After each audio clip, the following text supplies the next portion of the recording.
Black Star Network is here. Hold no punches. I'm real revolutionary right now. Support this man, Black Media. He makes sure that our stories are told. Thank you for being the voice of Black America, Roland. Stay black. I love y'all. All momentum we have now, we have to keep this going. The video looks phenomenal. See, there's a difference between Black Star Network and Black-owned media and something like CNN. You can't be Black-owned media and be scared. It's time to be smart. Bring your eyeballs home. You dig?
Today is Monday, April 17, 2023. Coming up on Roland Martin Unfiltered, streaming live on the Black Star Network. An Ohio grand jury ruled the 8 officers involved in the shooting death of 25-year-old Jayland Walker last summer will not face charges. We will explain.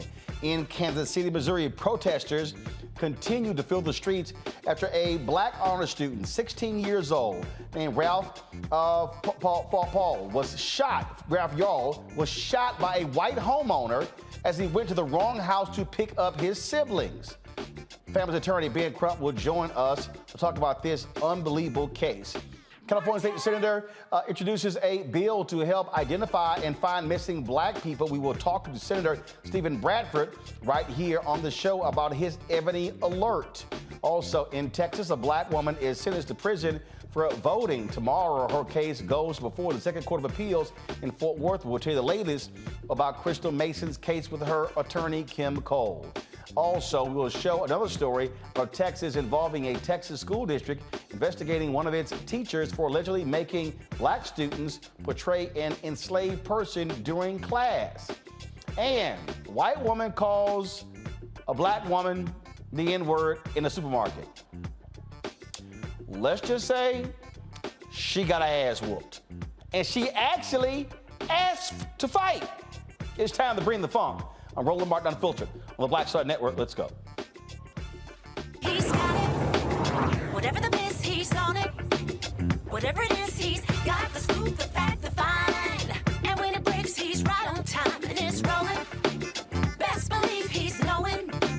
Putting it down from sports to news to politics. With entertainment just for kicks, he's rolling. It's on go, roll, roll, y'all. It's Roland Martin, yeah. Rolling with Roland now. He's funk, he's fresh, he's real, the best, you know he's Roland Martin now.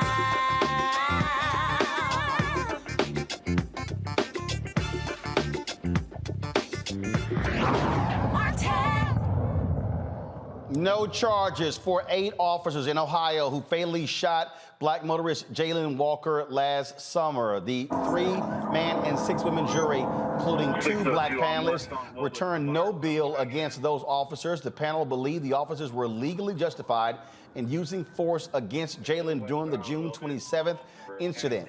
Cops tried to pull Walker over for an alleged traffic violation, a darkened license plate light. The police officers fired 94 shots at Walker in about 6.7 seconds. Police said Walker fired 1 shot in their direction from his car during the chase. Ohio Attorney General Dave Yost announced the grand jury's decision. Led them on a chase and exited from his vehicle in a ski mask, ignoring multiple commands by officers to show his hands and to stop.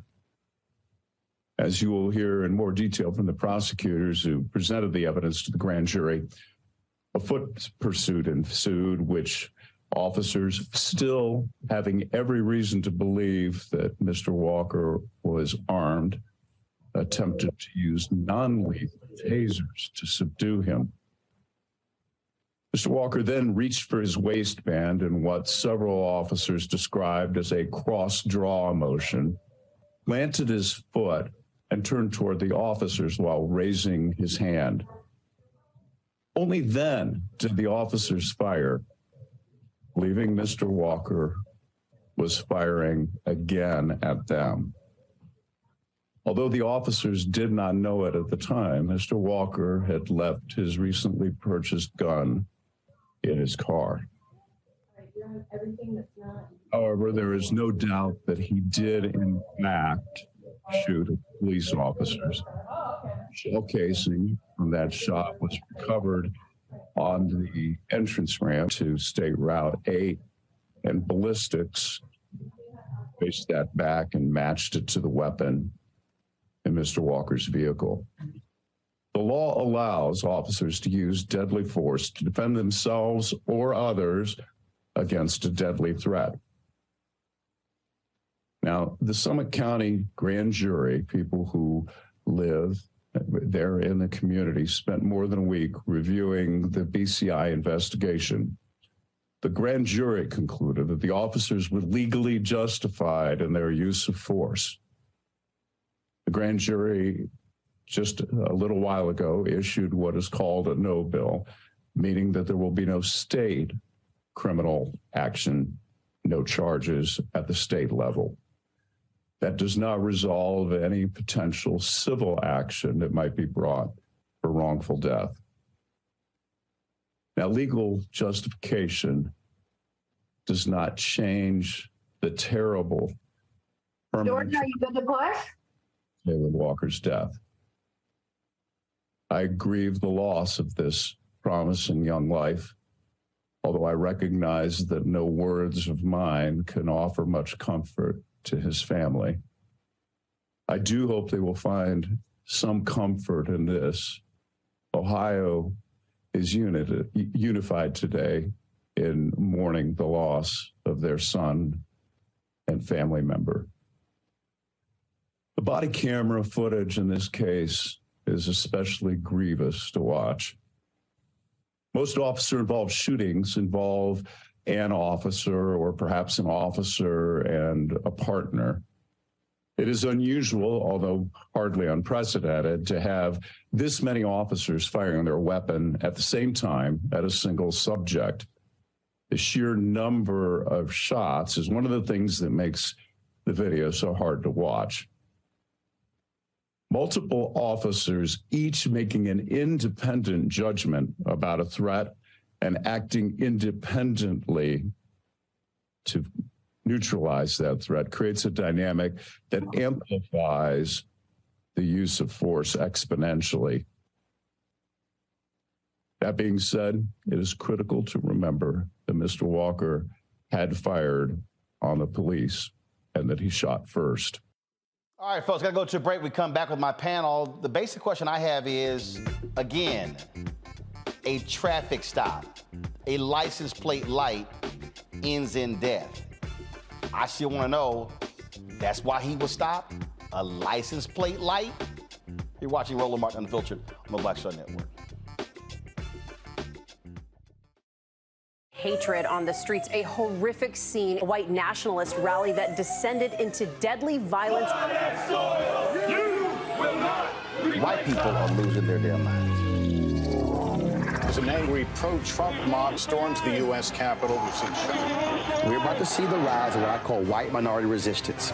We have seen white folks in this country who simply cannot tolerate black folks voting. I think what we're seeing is the inevitable result of violent denial. This is part of American history. Every time that people of color have made progress, whether real or symbolic, there has been what Carol Anderson at Emory University calls white rage as a backlash. This is the rise of the Proud Boys and the Boogaloo Boys. America, there's going to be more of this. Here's all the Proud Boys, guys. This country is getting increasingly racist in its behaviors and its attitudes because of the fear of white people. The fear that they're taking our jobs, they're taking our resources, they're taking our women. This is white fear.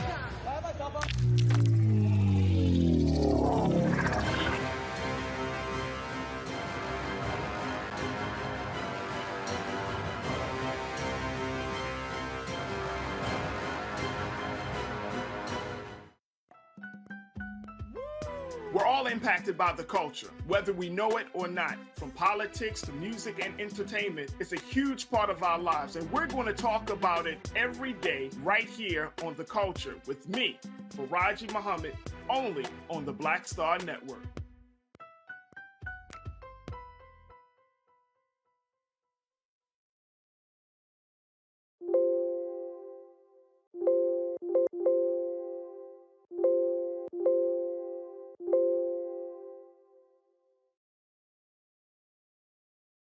Hey, I'm Cupid, the maker of the Cupid Shuffle and the Wham Dance. What's going on? This is Tobias Trevelyan. And if you're ready, you are listening to and you are watching Roland Martin Unfiltered. Folks, welcome back. My panel, Dr. Julian Malvo, Dean, College of Ethnic Studies, California State University, LA. Dr. Amakongo Dabinga, Senior Professorial Lecturer, School of International Service, American University. Dr. Niambe Carter, Associate Professor, University of Maryland School of Public Policy. Glad to have all three of you here. Amakongo, I'll start with you. Again, traffic stop ends in death. And that's really the headline that I'm just trying to understand. A traffic stop. I think that's the headline we always should be starting with, because people always want to go to the extreme cases of how these ended, but we also have to pay more attention to how this has started. And when we look at places like Philadelphia and other cities that have actually put legislation forth and issued other types of edicts to reduce the number of traffic interactions with the cops, because as Renita has said multiple times on this show, it's not about the officers aren't trained, it's about they don't implement their training as it relates to us. And so when we look at this, yes, he shot 46 times, but each officer fired almost 12 times. We're talking about 94 shots that are fired at this man, and these officers, say that they feared for their life. There has to be better type of training when we're putting in these situations, traffic stops, where someone has not demonstrated a clear threat at the outset to these police officers. He didn't come at them with guns blazing. He wasn't out there in the scene trying to commit a robbery or something or attacking somebody else. Traffic stops should not lead to our slaughter. And too many people in the media want to spend more time about the one shot that was fired or talk about how it ended and how they were justified in what they did, as opposed to what they did from the beginning, which was not necessary. And this 25-year-old should still be here today. And those officers should not have a job. Mind you, Roland, they were, had time off, but then they were brought back because of staffing shortages. So at every level, they have never really experienced any consequences for their actions, haven't heard anything about any type of retraining, and now we have another brother gone unnecessarily, like you said, from a traffic stop. Biambi? This just brings me back to Daunte Wright, and that's all I kept thinking about, because it's something that is pretty minor, and most of the time, by the time the police have engaged you, and at this point with Mr. Walker, where they're chasing him, you've got his tag number. You can write him a ticket and put it in the mail. You can catch up with him later, but it's like keep upping the ante, because at this point you have multiple officers responding to a fairly minor thing. This, again, should have been a desk appearance ticket. This could have been something sent in the mail. How we get to 94 shots fired in less than 7 seconds is something that will never make sense to me. And I don't even know that this is about training or anything, because as the gentleman just said in the package prior, that their training told them this one shot justified every other action that they took after this. So this is not the training not working. This is the training working as devised. So I think we need to go back to the drawing board and rethink how we deploy police for things as minor as a darkened license plate or an air freshener in the case of a young Daunte Wright. Because yet again, we have a young person who is gone, who was struggling with something, who probably under usual conditions would not have perhaps responded the way he did to police officers, but police officers aren't trained to think about that either. So all of this to me says there is something that we are doing wrong. And it's not just about training. It's just the idea of even pulling someone over for something like this and knowing that the result could be death. And I think that's what's, at least for me, mind-boggling, because there is nothing to say here except that another family is without a loved one this evening. And so, and there's nothing we can do. And Juliana, we know there in some cities, police officers have police chiefs have actually said to cops, stop with the minor traffic stops. Yep. I mean, just stop with them. And again, they pull over his 2005 Buick with a broken license plate light. And again, so they say they said he fired a shot. He fired a shot at officers from his car. He had a gun. Okay, got it. I'm not explaining that away. Okay, I don't believe you fire at officers. There's a car chase, there's a foot chase. But I still go back to the beginning of what took place. A basic traffic stop. You know, Roland, you're absolutely right. I mean, Yami has made the point, you could, if you see a car that is out of order, they don't have a light on their license plate. They have some air freshener. They've got some, I got stopped the other day, I shouldn't even drive, with some pillows in the back. That you couldn't see through the back because the pills were there. I mean, that's silly.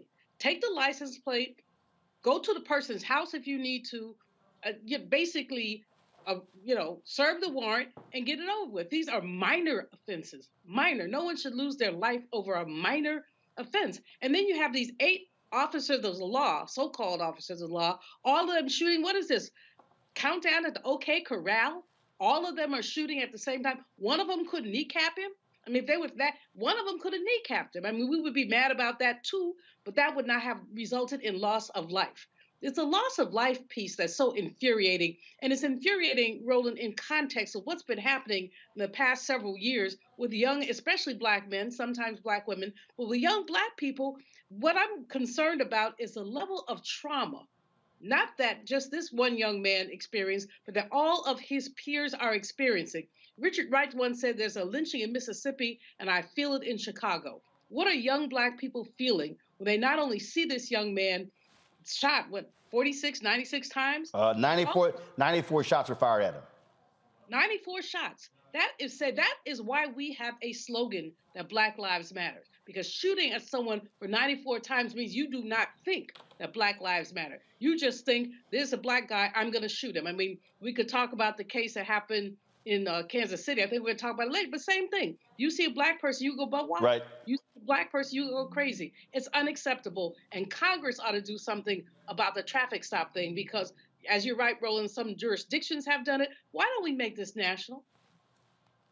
Folks, let's talk about a shooting out of Alabama. The search continues for those responsible for shooting up a Sweet 16 birthday party there in Alabama, leaving 4 dead and 28 injured. 23-year-old Corbin DeMontre Holston, 19 years old. Marcai Emmanuel Collins, 18-year-old. Also, Philstavius Dowdell and 17-year-old Shawnkeivia Nicole Smith, all were killed. One of the surviving victims describes what happened. I felt that I got shot and I felt the blood gushing down my leg. I grabbed onto somebody, I don't know who, and I was yelling for help. I was still inside the building, yelling at them to help me. And nobody would help me, so I had to gain my strength and walk outside after being shot. Authorities say they need the community's help finding those responsible for this senseless shooting. We've got to have information from the community. So if you are at home right now or you know somebody that has any information about what occurred last night, I cannot stress this enough, ever how minor you think it is, we absolutely need you to share it. So again, please reach out to the Alabama Law Enforcement Agency, State Bureau of Investigation. That 1-800 number is 1-800-392-8011. 1-800-392-8011. Or you can go online, submit it there, sbi.investigations@alea.gov. That's sbi.investigations@alea.gov. Also, Central Alabama Crime Stoppers has offered a reward for any of the information, so please contact them as well. That's Central Alabama Crime Stoppers. That number is 1-833-AL1-STOP, S-T-O-P. So we just ask that you continue to be patient with us. Please be patient with us as we go through this process. We're absolutely doing everything we can, and all available resources are being made available. Shooting took place around 10:30 at night. One of those killed was a star athlete headed to Jacksonville State University. Another was a star musician. And they're still trying to find out exactly what in the hell actually happened. Again, one of the victims, Philstavius Dowdell, was a star high school football player and the brother of the birthday girl, and again, the team chaplain, Keenan Cooper, he actually was DJing at that party. And I mean, my goodness, a Sweet 16, Julian, and now family have to bury 4 loved ones. So tragic. And again, a very young Sweet 16 party and young folks who were there. Teenagers, the rest of their lives ahead of them. Again, as I was speaking earlier in the previous segment about the trauma. And we don't know who did this and what their motive is, but what we do know is that gun violence is taking too many of our young people out. And again, we don't know the race of the person. We don't know what their motive was. But what we know is that our leaders have failed to do something to constrain the availability of weapons. I mean, here we go again and again and again. We just had Louisville. We had Nashville. These things keep happening, and people keep talking about thoughts and prayers. Well, their parents don't want thoughts and prayers. They want their children back. And if they can't get their children back, they want to know that there are leaders who are doing something other than making mouth noises about what's going on. This is so tragic. And again, I'm just concerned about young people and the trauma they're experiencing. Well, what happened here, Amakongo, in Alabama, the governor, like in other states, they've signed a law allowing people to get pistols without actually having to have the permit. And so Republicans all across the South are literally increasing the opportunity for people to have guns and no need for a permit. Anybody can just go get one. That's right. And we're going to see more of it because people are going to have this mentality of, well, if they're not going to do anything about it, I got to protect myself. And we're really living in a day and age, people want to call it the Wild Wild West, but quite honestly, they had more regulations for guns during that time than we do now. When we look at this situation, it's prom season and kids and graduation season that's coming up as well. And these kids are out here celebrating, and this has to happen tragically. When we look at what the governor is doing, when we look at what the leadership is doing, we know what we're going to get from them. This is where our community has to step up. And number one, of course, Roland, this is something that we have to keep in mind as it relates to voting for people later who are going to work to change the gun legislation. But in the moment right now, we have to make sure that in our community that we are speaking up. And if this was a black shooter, people need to be as angry in our community as if it was a white shooter coming in with some MAGA type stuff. It's a different type of anger because it's racism versus something that might come from the community. But we can't just say, oh, well, now they got somebody is from the hood and just call it a day. We got to stand up for our kids at every single juncture wherever violence is a threat. And you talk about it, Roland, all of the time about the things that so many of us are doing in our community when people saying we aren't fighting gun violence when we are, and gang violence and the like. This has to be another one of those situations. Regardless of who did it, we got to keep the fervor up. If it's in our community, can't have this no snitch mentality. We have to get organized and do more to protect our kids because clearly our governors and our so-called leaders are not going to put anything in place to protect them for them. Niamey, about 30 seconds before I got to go to the break. Here's the reality that's crazy here. These Republicans love touting police unions. Guess who's often against these bills allowing anybody to carry guns? Police departments. Sheriff's officers. And so these Republicans literally are ignoring law enforcement, but they love screaming, oh, Blue Lives Matter. Absolutely. And, you know, for things like a simple traffic stop, access to this many weapons by this many people with no type of licensure, registration, education just makes everybody's lives more endangered. And I think Oma Congo is exactly right. We may not like the criminal justice system. We have no reason to trust it. We have no reason to trust the police. But in this case, it's the only system that we have, whether it works or it doesn't. And we have a bunch of young people who are dead on the streets. And so while we might not like prison and we might not like the criminal justice system we have, this kind of violence in our community, we cannot countenance. So many of us have young people in our lives and family and members. Anybody could have been at that gathering. All of us on this program right now could have been at that gathering and could be not here today because of senseless gun violence. So it needs to be a both and proposition. There needs to be both more common sense sort of gun control in places like Alabama and Tennessee and other places. And we have to also be willing to call out those people in our communities who endanger us all. Folks, if you're in Alabama and you know what happened, please call the authorities. I don't want to hear that crap about no snitching. 4 black people are dead because of what took place, and those folks responsible need to be caught. When we come back, we'll talk about a shooting in Kansas City that has people all across the country outraged. A 16-year-old black kid simply goes to the wrong house looking to pick up his siblings. He's now fighting for his life with a gunshot wound to the head and to the chest. We'll talk with attorney Ben Crump next on Roland Martin Unfiltered on the Black Star Network.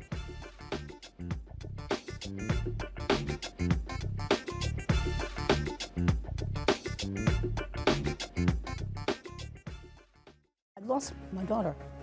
I didn't know where she was. So I had to figure out how to survive, how to eat, how to live. I don't want to go into the details because she's here, first of all. She may not want me telling that story. But possession of her, the family broke down, fell apart. I was homeless. I had to figure out, I didn't have a manager or an agent or anybody anymore, and I'm the talent. So I got to figure out how to be the agent. I had to figure out, how does business work?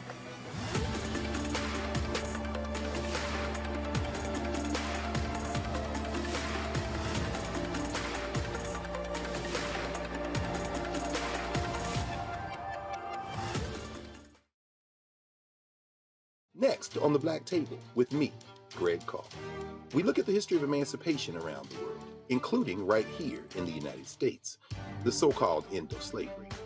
Trust me, it's a history lesson that bears no resemblance to what you learned in school. Professor Chris Manjapra, author, scholar, amazing teacher, joins us to talk about his latest book, Black Ghost of Empire, The Death of Slavery and the Failure of Emancipation. He explains why the end of slavery was no end at all, but instead a collection of laws and policies designed to preserve the status quo of racial oppression. The real problem is that the problems that slavery invented have continued over time. And what reparations are really about is saying, how do we really transform society, right? And stop racial violence, which is so endemic. What we need to do about it on the next installment of The Black Table, right here on the Black Star Network.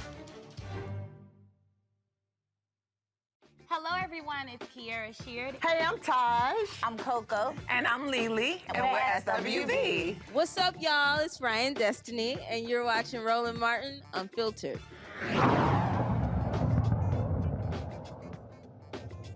Black Lives Matter! Black Lives Matter! Black Lives Matter! Folks, protesters from around, protesters in Kansas City, folks, have repeatedly gone to a neighborhood where a black honor student and talented musician, Paul Yarl, was shot by a white homeowner as he went to the wrong house to pick up his siblings. Protests surrounding the event included several hundred individuals demanding the homeowner be charged and signs stating ringing a doorbell is not a crime and the shooter should do time. Again, the 16-year-old has been hospitalized. Social media, they posted photos of him on social media in the hospital there as he is fighting to survive. He was trying to collect his younger twin brothers from their friend's home. This took place on Thursday when he rang the doorbell of the wrong house and unknowingly went to the incorrect address, Northeast 115th Street instead of Northeast 115th Terrace.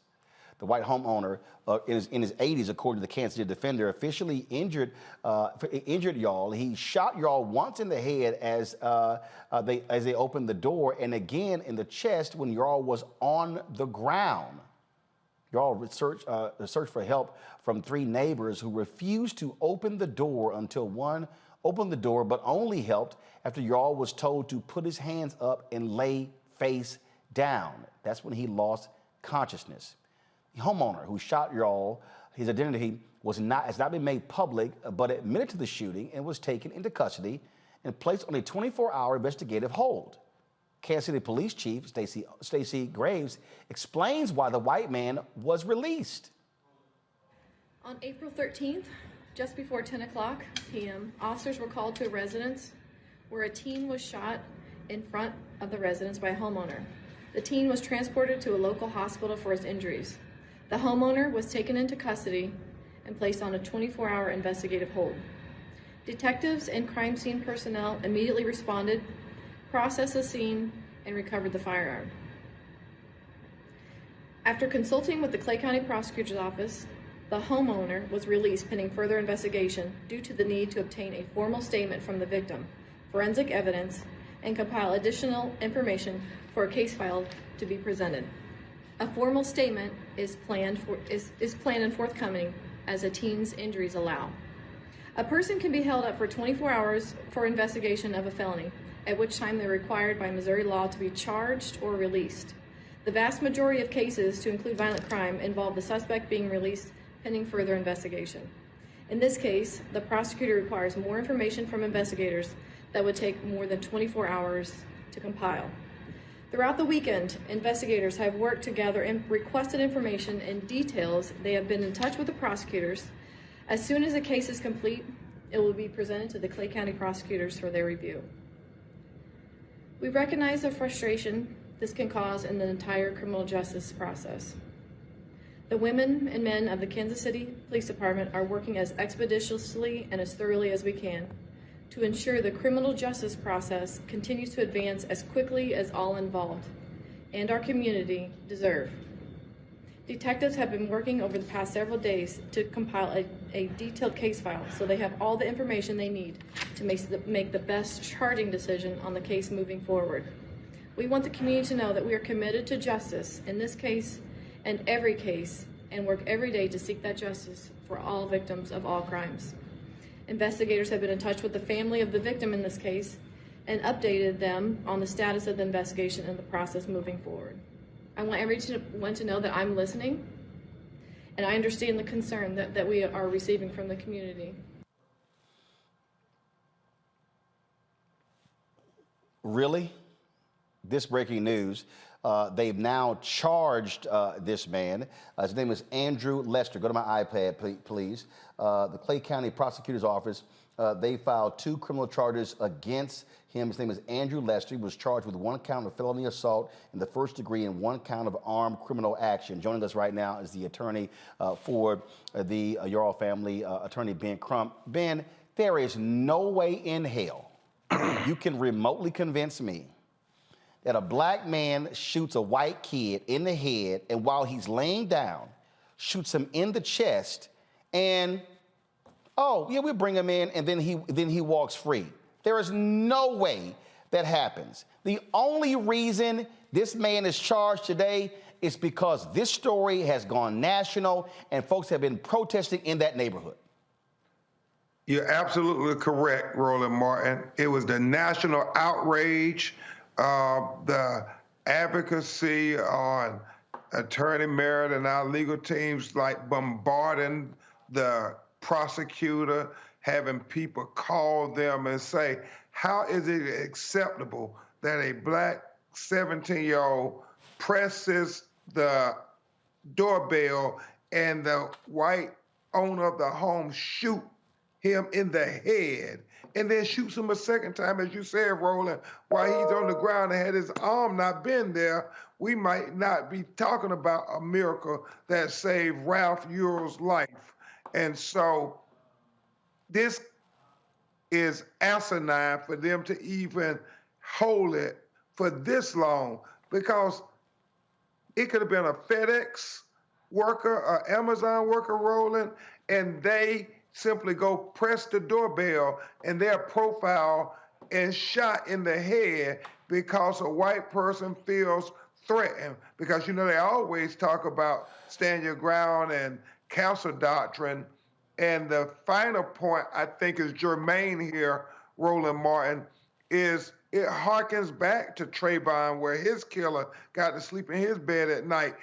And even closer to present, Ahmaud Arbery, where they saw the video. The police saw the video and still accepted the white shooter's word for it and let them go home and sleep in their beds. So we know it's nothing new. What they're doing is 2 justice systems in America, one for black America and another for white America. You know, Ben, this reminds me of the case out of Michigan, 2014, where a 14-year-old Brennan Walker was shot by Jeffrey Ziegler, a retired firefighter, after Walker missed the bus and knocked on Ziegler's door. Ziegler only received 10 years in prison for assault with an attempt to commit murder. They actually, earlier this year, granted him parole from prison. I mean, and this, I mean, again, this is, so these folks, you know, again, no threat. Is that like Yarl, or even in the case with Ziegler? I mean, he wasn't sitting here trying to steal anything. I mean, these folks come out of their house, shoot first. And you saw the video we're playing right there, where Ziegler comes out with a shotgun, and it's only because that kid is only alive. Brennan Walker is only alive because he took off running. This guy fires his gun at him down the street. And in this case involving Yarl, he's just at the door. No threat whatsoever. This guy fired first, asked questions later.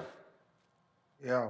And you hit it right on the point, Roland Martin. We've been talking about this conversation now for 20 years because you always cover these matters. And I love how you remind us of the historical nature of it, since they're trying to outlaw teaching black history in the schools. We got to have programs that remind us about the past black history and the not so past black history, because all of it is relevant. Because if we forget about Trayvon, we forget about Ahmaud Arbery, we forget about Ziegler shooting at that young man in Michigan, then they act like, well, this is novel. This is something new, and we can justify this Andrew Lester shooting 16-year-old Ralph Yarl in the head because he felt in fear of his life.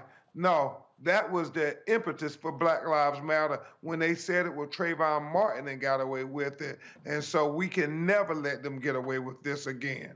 And of course, Ben, to listen to the police chief say, "Oh, we had to wait to get a statement from the victim." He was almost killed. Yeah.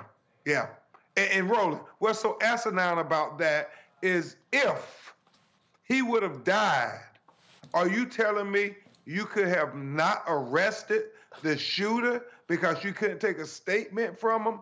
It's ludicrous. They want us to believe that, well, I can't say what they want us to believe, Roland, but it is asinine. Yeah.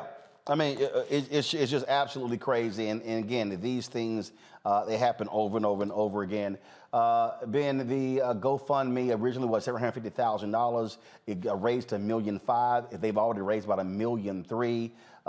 You've talked with the family and just, so what's the latest on Yarl's condition?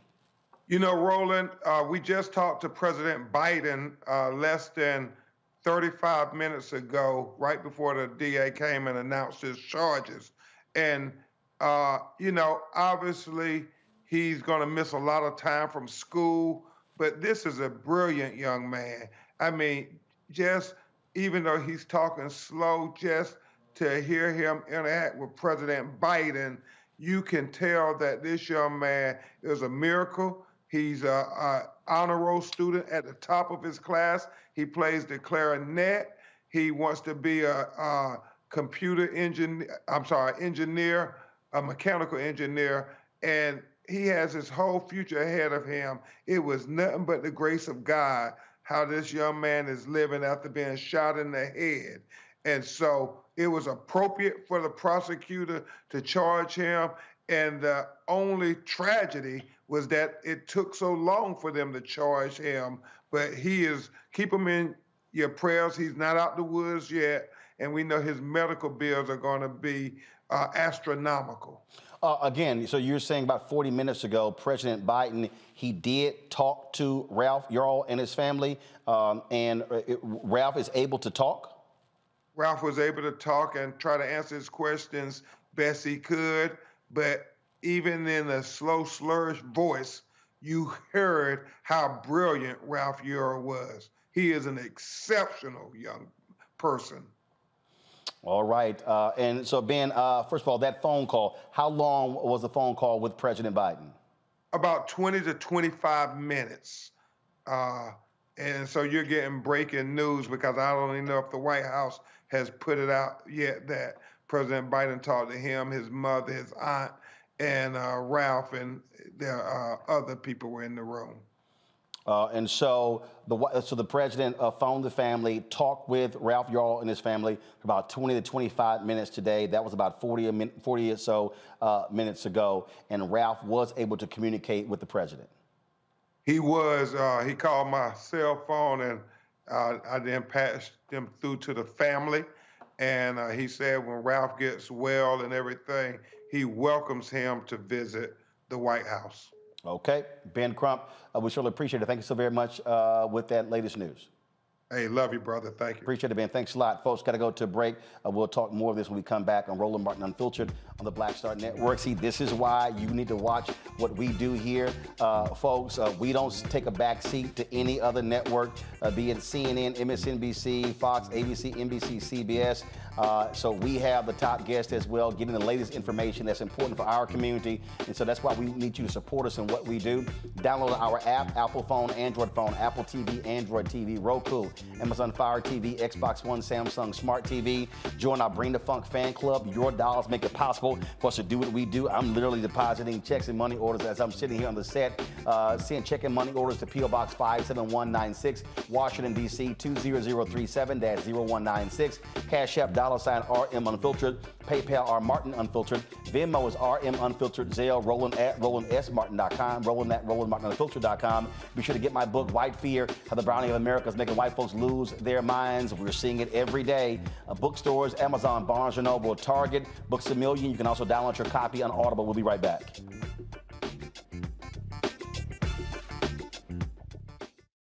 On the next Get Wealthy with me, Deborah Owens, America's Wealth Coach, Dexter Jenkins is a faith-based financial mentor with more than 20 years in the financial services industry. He's passionate about helping families build generational wealth. Even though I'm talking about things like prayer, I'm talking about things about reading the word, I'm talking about things like fellowship, I'm talking to members who are dealing with losing their houses, or I'm talking to members who, because of a lack of the handling their finances, they're working 2 and 3 jobs. And so what I'm finding is that they're not coming to church because they don't have a handle on their finances. We're talking how to get wealthy through faith and our finances on the next Get Wealthy, right here, only on Black Star Network. On the next, A Balanced Life with me, Dr. Jackie. It's spring, hallelujah. But hold on, it's not all fun and games. With the sun and the warmth comes the need to clean, the clutter, mentally, physically, emotionally, socially. All of those things need to happen. Getting rid of the clutter and clearing the cobwebs in our head and in our home. That's next on A Balanced Life on Black Star Network.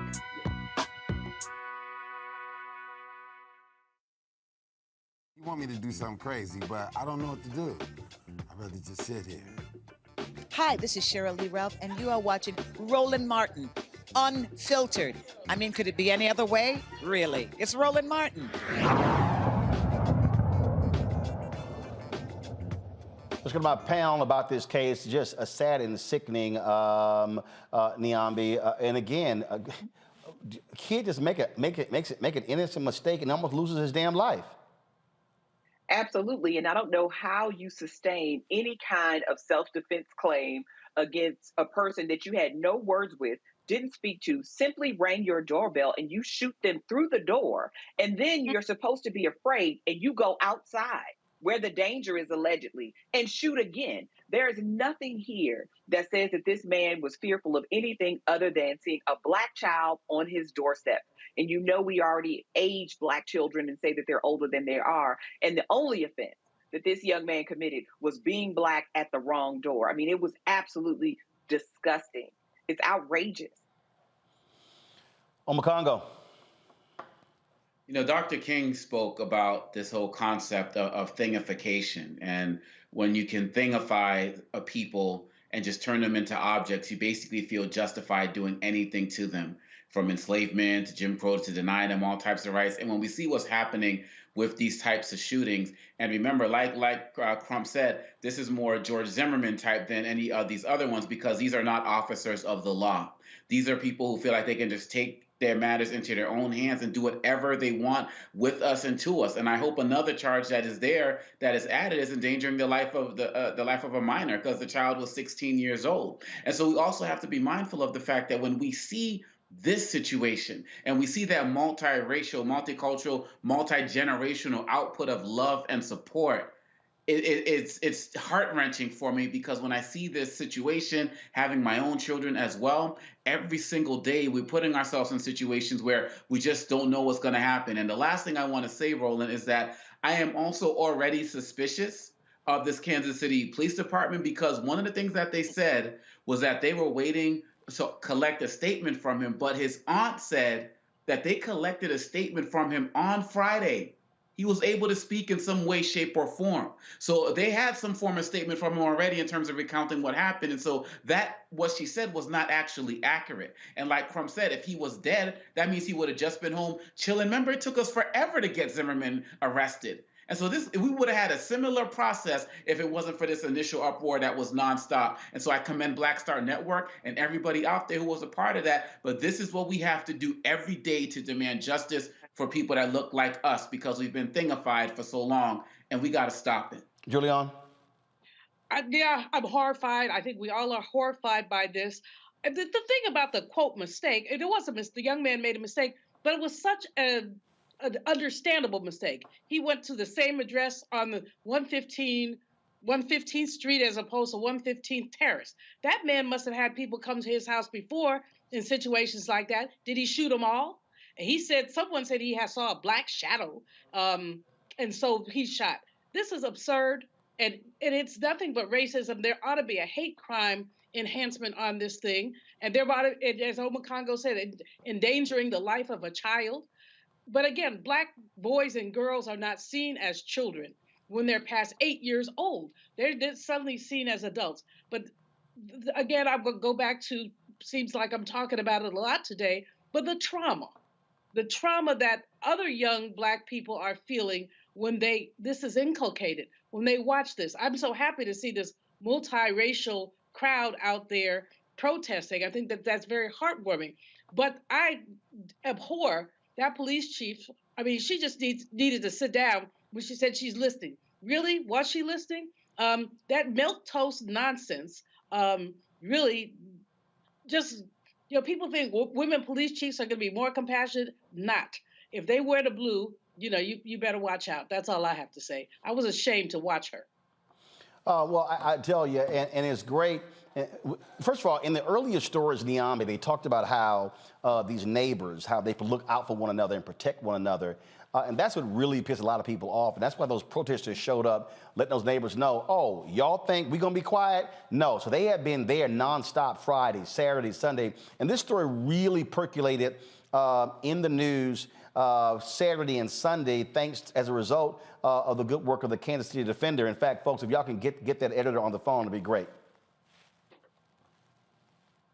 For sure. I mean, yes, absolutely. And I think they should be out there. I mean, the fact that this young boy had to run, fearing for his life, and go to multiple homes trying to seek the most basic care just for someone to call 911, to call an ambulance to help save his life. And he is told to get on the ground like a criminal. He's done nothing. And what's even scary is the fact that the margin for error for our children, for our young people, for us as a community is so small, because I had one of those addresses where it was place on one street and street on the other, the exact same addresses. And that could have happened and has happened so many times. And never once did I think to go outside of my home or shoot through the door for someone deigning to ring my doorbell. So I think these neighbors are as culpable, because all of us have neighbors. We can all look out for each other. But to see a bloody child who is literally running for their life, and they have to lay in the dirt where they pass out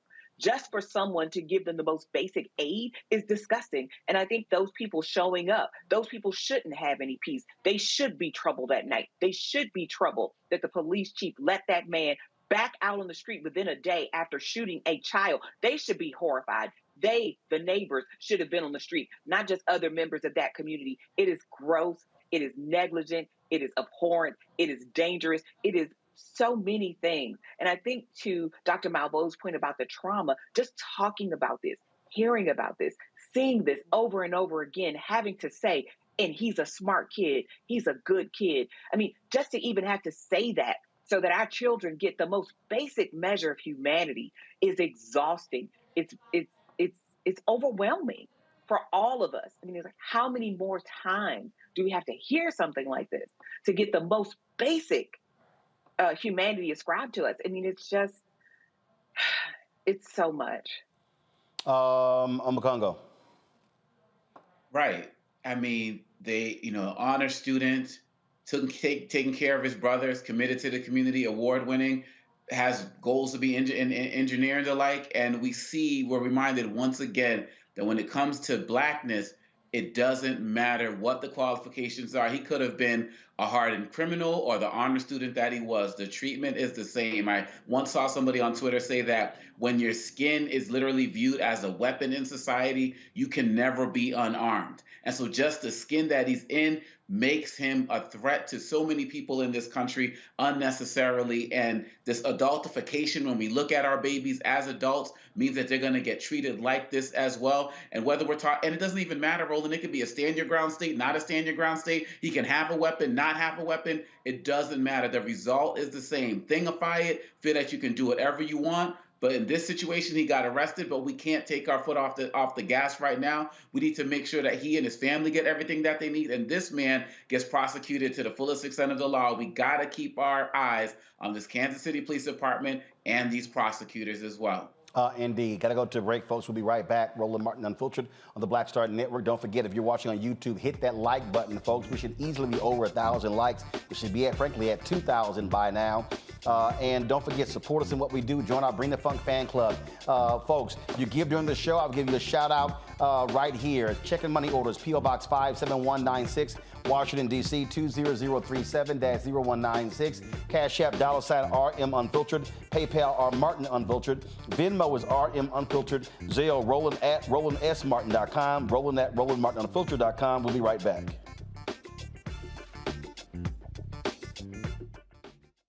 When you talk about blackness and what happens in black culture, we're about covering these things that matter to us, speaking to our issues and concerns. This is a genuine people-powered movement. There's a lot of stuff that we're not getting. You get it, and you spread the word. We wish to plead our own cause.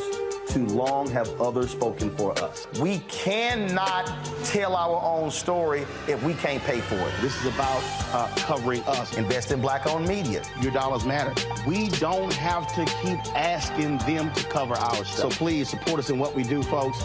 We want to hit 2,000 people, $50 this month, raise $100,000. We're behind 100,000, so we want to hit that. Y'all money makes this possible. Check some money orders. Go to P.O. Box 57196, Washington, D.C. 20037-0196. The Cash App is $RM Unfiltered. PayPal is R Martin Unfiltered. Venmo is RM Unfiltered. Zelle is Roland at RolandSMartin.com.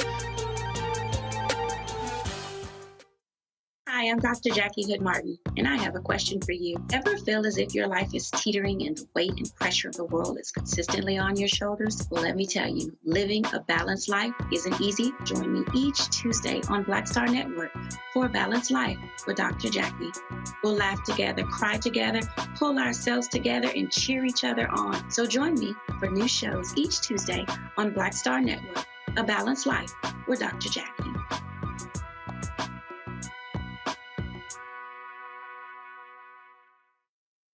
Hey, I'm Deion Cole from Blackish. Hey, I'm Arnaz J. Black TV does matter, dang it.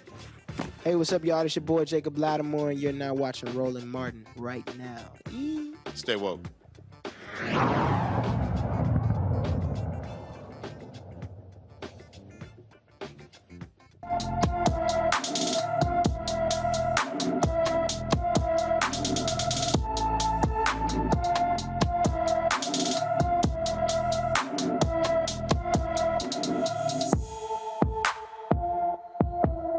Escambia County, Florida authorities need your help in finding 13-year-old Deanna Dunlap. Deanna was last seen Monday, April 10th. She is 5 feet 3 inches tall, weighs 75 pounds, with black hair and brown eyes. Anyone with information about Deanna Dunlap should call the Escambia County, Florida Sheriff's Office at 850-438-9620, 850-436-9620. Now, every day on this show, we feature a missing black person because we know mainstream white media does not report missing black folks like they do when somebody white comes up missing. Studies show that black children make up to 38% of missing youths nationwide. California Senator Stephen Bradford is proposing a bill to alert the public about missing black women and children whose cases are disproportionately underreported. He joins us now to talk about the Ebony Alert system from Sacramento. Representative Bradford, always glad to see you. And so walk us through your rationale for this Ebony Alert. We know about the Amber Alert. That came about from a case out of Arlington, Texas, where a young lady, of course, died. And that system, of course, is now nationwide. And so over the weekend, I got an Amber Alert here in Virginia. But we know oftentimes when that child is black, there's never an Amber Alert that goes out. Without a doubt. And that's so critical. And I think just as you described, the data clearly supports the fact that African-American young girls and women are ignored when it comes to the media and law enforcement resources in looking for these individuals. These young African-American girls are often listed as runaways versus their white counterparts who are listed as abducted or missing. And even for them a little older, over 18, many times I should say the young girls as well, under 18, are listed as juvenile prostitutes when they're being trafficked in the same manner as their white counterparts. So I think it's a shame that we need to have separate alerts, but we clearly know right now in America that when you're African American, the same level of attention and resources are not dedicated and directed toward helping find these individuals. In terms of California, what do the stats look like in terms of black kids, black youth, or black women that come up missing, and then how oftentimes there actually are alerts? It pretty much follows the nation's average. I mean, again, about 36% of those individuals who are missing are African American. And I don't have the exact percentage of those who are found, but I can tell you right now, there are 3 young girls who have been missing for a couple of weeks now in Oakland. And I have yet to see not one Amber Alert or any news clippings or anything about those. I'm learning this from firsthand from people in the community who are making us aware of that. So I think the data pretty much follows the nation's average, where black and young ladies are not being reported as missing, or Amber Alerts are not even issued for them. So we think it's critical right now that we come up with our own Ebony Alert to help find these individuals and bring them home safely. Questions from our panelists. Juliana, I'll start with you. Representative, how you doing? It's good to see you. How you doing? Likewise. I'm great. It's always good to see you. I'm concerned. It kind of goes with our last segment. People don't treat our young people as people. They treat them as if they're adults and as if they're monsters. And we always want to qualify, Roland. We would say, this young man that we were talking about last segment, he was bright, da, da, da. What if he wasn't bright? It kind of really doesn't matter. He's a person missing. So when you talk about this Ebony Alert, how will it be triggered? Will it be that, let's say, parents will say, my daughter has been missing for 2 days, and there will be a structure to do it? Because we haven't been plugged into the Amber Alert, and I know personally of 2 or 3 cases where parents have gone to the police, and the police say, oh, well, maybe they'll be back tomorrow. 3 days later, maybe they'll be back tomorrow. So help us structure it. What will happen? My daughter's missing. What do I do? You call law enforcement, and if it works the way we intended, if you're between the ages of 12 to 25, if you're have some kind of physical challenge or mental challenge, if you're suspected of being abducted or being sex trafficked, the Ebony Alert will be sounded and initiated in the same manner as the Amber Alert. So or even if a parent says, I know my child is in immediate harm or some possible abduction, that would trigger the Ebony Alert. Thanks. Niambi. So thank you for this bill, Senator Bradford. I have a question similar to Dr. Malveau's, which is, how do you take the, I guess, arbitrariness out of this? Because it seems like police officers have a lot of discretion about deciding who's a runaway and who's not, and they more often than not ascribe the category of runaway to missing children and young adults in our communities. So is there more training or something like that to better educate officers to know when to trigger something like this Ebony Alert so that our children aren't classified firsthand as runaways? We're suggesting training, but it's a shame that when it comes to looking for us or doing anything with African Americans, you always need additional training. But you don't need training to go find, again, our white counterparts, our Asian counterparts. So that is something that we have been discussing, but it's a shame that you have to train somebody to do the same thing that they're doing on the natural for other racial groups. So those are probably part of the negotiations as this bill moves forward. Thank you. Makongo? Senator Bradford, I think that this is such an amazing idea and concept, and I'm really hopeful that this will go as far as it could possibly go. I was wondering if you had any concern about the backlash in our society, with all of this fake activism over critical race theory and the like, that there can be an opposite effect where people might see an Ebony Alert and the police may, even though in a state like California, liberal and everything like that, police might be inclined to do actually less because they're seeing an Ebony Alert attached to some of these cases. Has that been a concern for you? I hope that's not the case, but we've all considered all kind of scenarios. I mean, we've already heard some pushback from some groups saying, why is this necessary? It's racist. It's all those things that we're hearing in this country over the last 4 or 5 years when it comes to identifying issues that are impacting us. It's a shame that we continue to have to assert ourselves like this, be it Black Lives Matter, I am a woman, I am a man. I mean, these are all mantras and tags that African Americans have had to put out there to let folks say, recognize us, see us, because far too often we are ignored. But yeah, I'm hoping we won't have the backlash, but a case in point of how important this is, it was a parody on Saturday Night Live on Weekend Update this past weekend when they talked about the bill and they described it, and it says, if you're white, this is news. For us, it requires every other. Wow. Well, that is absolutely the case. Have you gotten any co-sponsors yet? How's it gaining traction there in California? Oh, yes, we're getting tremendous co-sponsors. The chair of public safety is a co-sponsor of the bill. We're getting a lot of support. I'm excited about where we stand right now. I mean, it's going to go before public safety tomorrow, and we're pretty sure, it's not pretty sure, we know we have the votes to get out of that committee. So, and then once it leaves there, we're going to go on to appropriations and then to the Senate floor. So hopefully we'll get it to both houses and to the governor's desk before this session's over. And when is the session over? In September.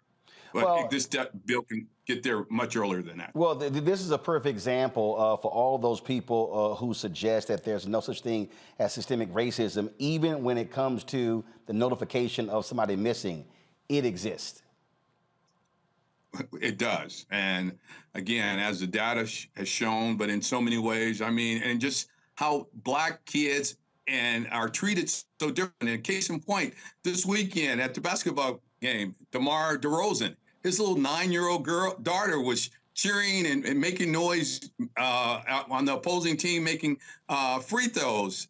And she got threats. She got physically threatened to the point where they had to walk her out of the arena with a security detail. Who threatens a 9-year-old when I've seen plenty kids at basketball games making all kind of noise when somebody's making a free throw and they didn't have to get escorted by security to leave the arena. So we're just treated differently in this country.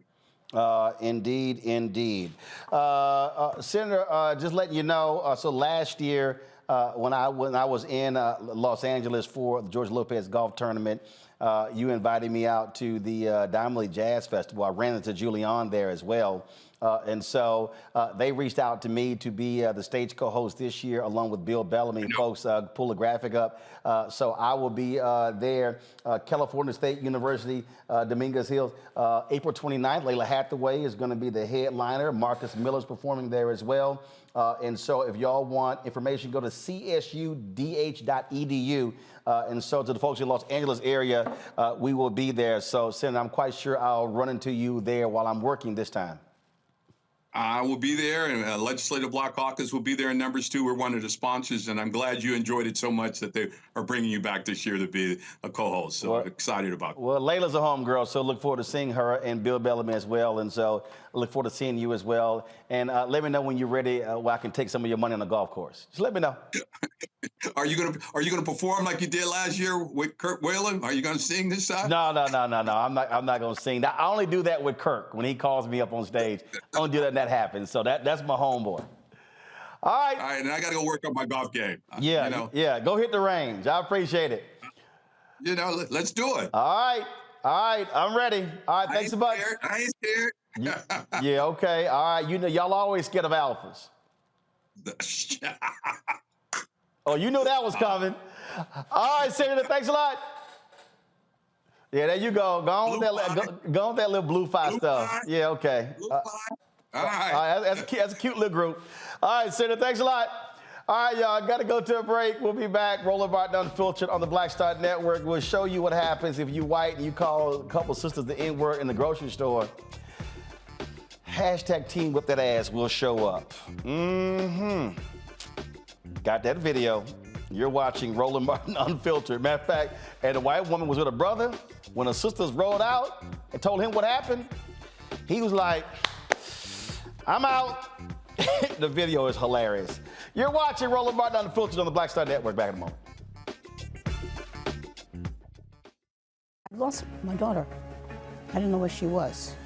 So I had to figure out how to survive, how to eat, how to live. I don't want to go into the details because she's here, first of all. She may not want me telling that story. But possession of her, the family broke down, fell apart. I was homeless.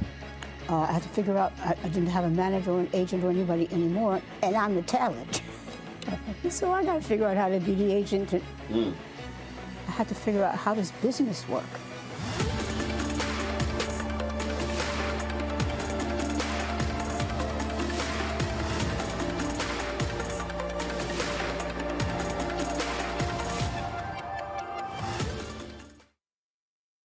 On a next, A Balanced Life with me, Dr. Jackie. It's spring, hallelujah. But hold on, it's not all fun and games. With the sun and the warmth comes the need to clean, the clutter, mentally, physically, emotionally, socially. All of those things need to happen. Getting rid of the clutter and clearing the cobwebs in our head and in our home. That's next on A Balanced Life on Black Star Network.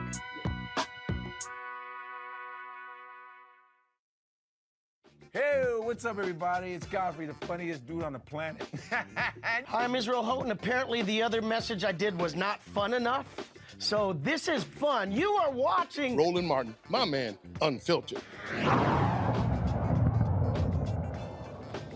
A Florida grandfather is back in prison for a crime a judge ruled he had been wrongfully convicted of. 65-year-old Crossley Green, who already spent nearly half of his life in prison for a murder he says he did not commit, said his goodbyes to his family before walking back into prison today. Green, who was found guilty of murder in 1990 and sentenced to death, had his conviction overturned in 2018. Prosecutors fought the ruling, which imprisoned Green for several more years. In 2021, Green was granted a provisional release after his lawyers cited health concerns during the pandemic. On April 7, 2021, he left the Calhoun Correctional Institute outside of Tallahassee, Florida. The state of Florida appealed that decision. That led to Green's release he won last year. His conviction was then reinstated. The problem in this case, Omakongo, is that literally there are no more appeals. Unless he is pardoned, he is going to spend the rest of his life in prison, even though the judge ruled that the prosecutors withheld information, but the appellate folks ruled, oh, that wasn't enough to overturn this case. I did a video last week, Omakongo, where I tried to explain to all of these brothers, and you got some old dumbasses out there, I'm not even gonna give them any attention by even naming them, but they know who they are, who did videos and, oh, Roland Martin, there he is. He's sitting here celebrating, caping for the Democrats, and this is why black men are leaving the Democratic Party. To that dumbass who did a video, this is a black man who is 65, who's been out of prison for 2 years. And you stupid asses who are so stuck up on D and R, donkey and elephant, y'all are so stupid. I'm calling some of y'all stuck on stupid, who are so caught up in this whole notion of, oh, I ain't sitting here caping for the Democrats, when you have these conservative Republican judges who don't care about humanity, and then people like Governor Ron DeSantis, who, if he had any compassion, would say, this guy shouldn't be in prison. No, they would rather him go back to prison to spend the rest of his life there and say, forget about him. Yep, and this is going to be part of their tough on crime, law and order stance that they're always taking. And like you said, it doesn't matter about DNR. Remember, Bill Clinton went to attend a man's execution. So we can see it on both sides of the aisle. And with Ron DeSantis, who will never let this person out, and this is just another travesty of justice, which we've been talking about throughout the show. We had people who recanted what they told about Green. We had so many problems that we're talking about. The getaway car was a stick shift. Green didn't know how to drive it. The lineup that was used, they enlarged his photo and made it darker, which we know that was going to lead to him looking more like a criminal. There were issues with footprints. There were so many different levels of this man being completely innocent. Even the officers and first responders said that they didn't believe that he was the person responsible. Every single day, we see these Republicans and these judges who have an opportunity to show a little bit of humanity and a little bit of respect for human life when it comes to Black people, and they deny that opportunity. And in a place like Florida, this is going to be something that Ron DeSantis is going to use to promote his tough on stance crime. He's going to fundraise off of this. While meanwhile, a man who took an opportunity to get his life together after losing 30 years of it, got engaged, has a woman who's supportive and a family, is going back to rot. This is backwards, and this is another example. I hope whoever made that video you're talking about also needs to be mindful of the fact that elections matter, because under a different governor, he probably would get some form of clemency. Well, they don't care, Julian. And here's the deal. A federal judge ruled that he had to go back to prison. Here's what happened. This was a state conviction. The state won the appellate decision.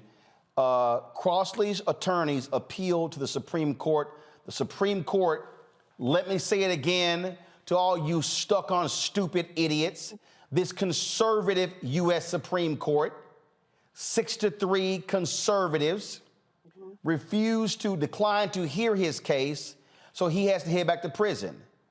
President Biden cannot pardon him because he was not convicted on the federal level. The only way this man can get out of prison if he gets a pardon from the governor of Florida, and we damn sure know that ain't happening. So again, Julian, for all of these idiots who love making these videos, and Democrats this and Democrat that, and you caping, let me say it again. Judges that were appointed, judges that were elected are the ones involved in this case, and here, a Republican governor could do something, but we know he won't. But you got these idiots who love making videos about me. They can't actually cover news. They wanted to talk about what I talk about. And so all you Black men who cape for these idiotic right-wing judges, it could be your ass one day. And it ought to be their ass one day. Oh, excuse my language. But it ought to be their behind one day because, quite frankly, these folks, as you say, not only are they stuck on stupid, but they're stuck on whiteness. They're really stuck on whiteness. I mean, DNR doesn't really matter. But, Roland, you're profoundly fair. So for them to talk about you, what is the word they use? You know, I'm old. I can't think about it. Oh, you caping, you shilling, you in the pocket of the Democrats. Well, that's BS. That's just nonsense, and it's beyond nonsense. But this case is so heartbreaking. This man is 65 years old. I don't care what he did. First of all, it's clear that there is enough reasonable doubt. He doesn't know how to drive a stick. There's enough reasonable doubt that even if he did it, which we know he didn't, but if 30 years in jail, go on and live your life, boo. Just go live your life. It's nonsense to have this man at 65 years old going back to prison. And you know that he probably has health issues because he's been in prison all that time. You know they're not going to know how to take care of him. They're not going to know how to feed him. If he goes back to prison, they're basically shortening his life. You're rolling the point about elections have consequences. And a lot of people, I remember 2016. When the baby feminists, they couldn't vote for Hillary because they didn't like her. She had an attitude. Now the same people who are mad at Hillary, if they want an abortion, oh well. And those of us older people, like one of the young ladies approached me, she said, after the fact, what are we going to do with our abortion rights? I said, that train has left the station for me. I'm out of that. If you chose to vote for the orange man, you got what you got. And that's the same with these brothers with these videos. They don't know. It could be them. It could be their daddy. It could be their nephew. We have to really be very strategic. Politics is not a popularity contest. I don't care if you like somebody or not. What you have to look at is the public policy that they're advocating. And again, I just say that what's going on with this brother is beyond criminal. It's depraved. to send a 65-year-old man back to jail after he basically got exonerated. Well, Niambe, what kills me with these idiots who love making their videos and love making their comments on these various channels is they're stupid. I mean, they love going, Biden ain't done this, Biden ain't done that. This is very basic. This is very basic. Donald Trump, Department of Justice, Jeff Sessions, they tried to remove the consent decree in Baltimore governing the police department. For all you idiots posting your videos, that's the same department that killed Freddie Gray. Come on. And they were not held accountable. So what did they do? They attacked Marilyn Mosby to get her out because she dared prosecute them. This is the same Trump Department of Justice where they said, let's pull back consent decrees in Chicago. Where Bill Barr, who replaced Jeff Sessions, they said, this is just hurting the morale of cops. You have seen, and I dare any of you Simple Simons out there making your videos, I dare you Simple Simons to compare the Trump Department of Justice to the Biden Department of Justice and show me the comparison of the number of police officers who have been convicted and sent to prison, the number of correctional officers, wardens convicted and sent to prison, the number of hate crimes being prosecuted. So for y'all sitting here saying, I can't stand Biden, crime bill Biden. I know what the hell he did in the 90s, but I'm telling you right now, for all you folks, man, you were caping for Hillary. Hell yeah. I wanted Hillary Clinton over that damn Donald Trump. You damn right I wanted Joe Biden over Donald Trump. The facts are clear, Niambe, and anybody who wants to deny it, you are choosing to be stupid. Now make that video, you punk asses. Well, people like to be provocative. People like to be contrarian, and I think for some people it's edgy to say the thing that they think is unpopular, right? Because they don't want to be like everyone else. But I think to your point, Roland, we gave Donald Trump 3 Supreme Court picks, and those same Supreme Court picks denied this man a chance, right? Because we know, for the reasons you laid out, there is not going to be any kind of clemency or anything forthcoming out of the state of Florida from Ron DeSantis. And so this man, who is a grandfather, who's put his life back together as best he could, given the stuff he's been handed, is now going back to prison. I don't know that any of us could imagine something as cruel as being let out of prison only to go back, only to have so many people say that this did not happen the way that the police and others officially said it happened, to then have to deliver yourself back to this hellhole. And Dr. Malveaux is right. We don't talk about enough what it means to age in prison and the way that prison takes life out of people. And it's not just being confined. It's the lack of medical care. It's the lack of dental care. It's the lack of mental health services. It's the lack of the inability to be able to touch other people in a loving and caring way. All people need the same basic things. And to see a man like Crosley Green and so many other people who are caught up in a penal system like the one we see here in Florida, but in so many other places around this country, this is a gut punch. And as you all noted, I won't beat the dead horse, but this is what happens when you vote thinking about the dumbest, smallest, most basic thing, and not thinking about these longer term consequences, because there is nothing we're going to get for Crosley Green, unfortunately, for a very long time. And if Governor DeSantis has his way, then most of the people who would be inclined to elect a different governor, elect a different legislature, are going to be disabled, left out, and disenfranchised from the political system. You saw what they did with those who were formerly incarcerated felons in the reinstatement of their voting rights and how quickly they turned tail on that. So we know that the odds are stacked against Mr. Crosley Green and his family. Right. And I mean, people like you are important because we would not know his name. So let me be real clear here, and this is for all the Simple Simons. Let me be real clear with all you Simple Simons who love making your comments and making your videos, I dare any of you to check the facts.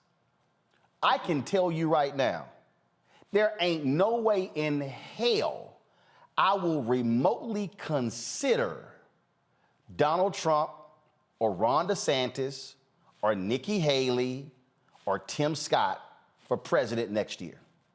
Hello. You know why?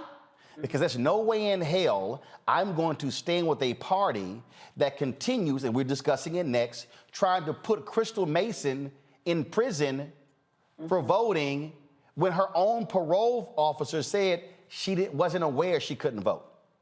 Do you actually think I'm going to support a party that expelled Justin Jones and Justin Pearson out of the Tennessee House? Do you think I'm going to support a party that gave millions to Brett Favre in Mississippi and not the poor in that state? Do you even remotely think I'm going to support a party that has Greg Abbott and Dan Patrick in Texas, where these fools don't do anything about gun control after kids were shot and killed in Uvalde? Do you remotely think I'm going to stand with a party that pushed an election lie like that fool Kerry Lake and others in Arizona? Do you actually think I'm going to stand with a party that outlawed ballot drop boxes and wanted to throw people in jail for handing out water in Georgia? Do you actually think I'm going to stand with a party that elected Sarah Huckabee Sanders as their governor in Arkansas, knowing she's dumb as hell? Do you actually think I'm going to stand with a party in Louisiana where Republicans want to outlaw the discussion of racism in all of the state universities, in one of the racist states in the history of the United States? Do you actually think I'm going to stand with a party in South Carolina that continues to diminish African Americans and when Moms of Liberty took over school boards? Do you actually think for a second I'm going to stand with a party where the Attorney General in Iowa announced they're not going to provide the abortion pill to women who have been raped in Iowa? Yes, raped. Do you actually think I am going to stand with a party that won't even have an exception for rape and incest? Do you actually think I'm going to stand with a party where you got a Republican in Kentucky who has no problem with 12-year-olds getting married? Do you actually think I'm going to stand with any of these thugs that continue to stand with Donald Trump? So you can sit here and say, oh, you caping for Democrats, you're a shield. I'm not stupid like you are. There are two choices. You can holler and scream, a third party. You can holler and scream, oh my goodness, we need to have our own. Here's what I know. Come 2024, Republicans or Democrats are going to control the United States House. Republicans or Democrats will control the United States Senate. Do you know who covers impeachment of Supreme Court justices? The House. That's why they will do nothing about Clarence Thomas, even though we know doggone well he has been in absolute violation of the rules when it comes to disclosures. We know damn well the Senate, if Republicans have that, they are going to confirm hardcore right-wing federal judges who do not believe in civil rights, who do not believe in diversity of this country. That's who they're going to pick. And so, if you think I'm confused, no, I'm not confused. I'm smart enough to know I can look at the data and look at the information and then look at the policies and go, who do I stand a better chance of advancing a black agenda with?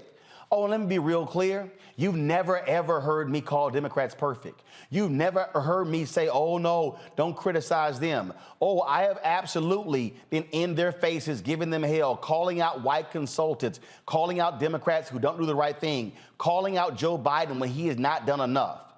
But don't you think for a second that I will piss on my ancestors and that I will blow off my 9 nieces and 4 nephews and their future by supporting a party that is fascist a party that wants to have a dictator. And if you don't like anything that I said, in the words of Della Reese from Harlem Nights, kiss my entire ass. I'll be right back. On the next Get Wealthy with me, Deborah Owens, America's Wealth Coach, Dexter Jenkins is a faith-based financial mentor with more than 20 years in the financial services industry. He's passionate about helping families build generational wealth. Even though I'm talking about things like prayer, I'm talking about things about reading the word, I'm talking about things like fellowship, I'm talking to members who are dealing with losing their houses, or I'm talking to members who, because of a lack of the handling their finances, they're working 2 and 3 jobs. And so what I'm finding is that they're not coming to church because they don't have a handle on their finances. We're talking how to get wealthy through faith and our finances on the next Get Wealthy, right here, only on Black Star Network.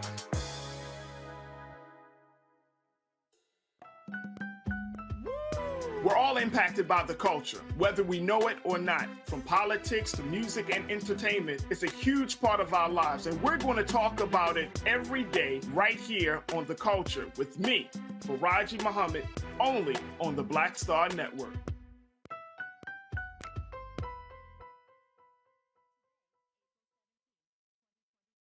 Hey, yo, Peace World, what's going on? It's the Love King of R&B, Raheem Devon. Hey, I'm Cupid, the maker of the Cupid Shuffle and the Wham Dance. What's going on? This is Tobias Trevelyan.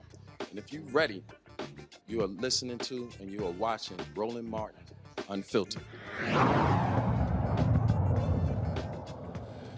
Folks, we've been covering the case of Crystal Mason. This black woman in Texas, her life has been upended because of stupid, idiotic Republicans. You might remember, she voted in an election. She served time in prison. She gets out of prison. She votes, okay? Or she tries to vote. Now, she didn't realize that she wasn't able to vote. They go to court. They rule that, her parole folks said, yes, she was not made aware. Well, what happened? They actually sent her to prison. Folks, the state has been going after her. Then she was returned back to federal prison and then got back out. Her life has been a living hell. And Fort Worth, the Republican district attorney in that county, continues to go after this woman years after the fact. Tomorrow, her case goes before the appellate court. Her attorney is Kim Cole. She joins us right now. So, Kim, how long has this been going on? Roland, Crystal voted in the 2016 election. It is 7 years ago. Yeah. She was arrested in March of 2017 and charged with illegally voting. And we've been fighting for justice ever since. She was convicted in March of 2018, and we filed for a new trial. We were denied. I kind of feel like the widow in in Mark chapter 18. We filed for a new trial with the 432nd Court there in Tarrant County. We were denied. Then we appealed to the Second Court of Appeals in 2019. They denied our appeal and upheld Crystal's conviction. So in 2020, we appealed to the Texas Court of Criminal Appeals, which is the highest criminal court in the state of Texas. And in 2020, the Texas Court of Criminal Appeals finally rendered a decision and reversed the Second Court of Appeals ruling and remanded it back to them for a different decision. Okay, and for people who didn't follow this here, her parole folks said on the witness stand, she was never told or instructed that she couldn't vote. They still didn't care. That's true. That's true. And that was actually their witness. That wasn't even a witness that Crystal called. That was actually the state's witness. and he is a supervisor over the district for all of the supervised release officers in the district, in the region, actually. And he testified on the stand that the Federal Bureau of Prisons doesn't even have a program or process in place to advise as to the status of voting eligibility. So Crystal did not know, which is why the Texas Court of Criminal Appeals sent this case back to the Second Court of Appeals, because in their decision where they upheld Crystal's conviction, they said, it didn't matter if she knew or not. That's not what Texas law says. Texas law specifically states that a person commits the offense if a person knowingly votes in an election for which he or she is not eligible. And she didn't know. He had no clue. And they didn't prove that she knew. That's their burden to prove, because Crystal is presumed innocent until proven guilty. And it's their burden to prove every element of a crime. They were supposed to prove that Crystal knew that she was not eligible to vote and voted anyway. And that's not what happened here, which is why the Texas Court of Criminal Appeals sent the case back down to the Second Court of Appeals, because they didn't even evaluate that fact, that element in their decision. They said it didn't matter whether she knew or not.